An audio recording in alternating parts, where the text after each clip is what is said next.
Hey there, readers. If you like mysteries, this book talk is for you.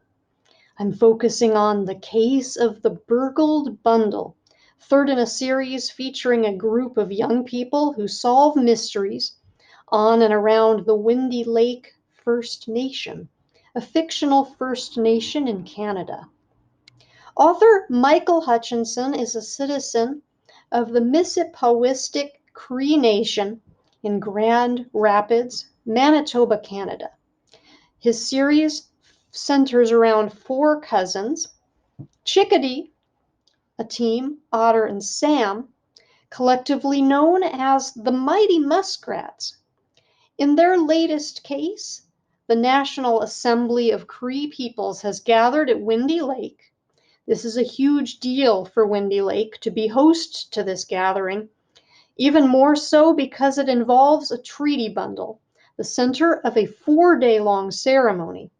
Through the treaty bundle, history and knowledge are passed down through generations. So when the treaty bundle is stolen, it represents an enormous cultural loss. But the Mighty Muskrats are on the case and they pursue multiple leads and suspects. As they work, they're up against a 48-hour window within which time it's more likely that the bundle can be recovered. Having this looming deadline really adds tension and urgency to the young sleuth's efforts. Folks, if you like mysteries, then I encourage you to check out this series, within which the case of the Burgled bundle stands as a particularly strong entry. It offers a gripping, tight mystery that I think really speaks to Hutchinson's deft ability as a writer.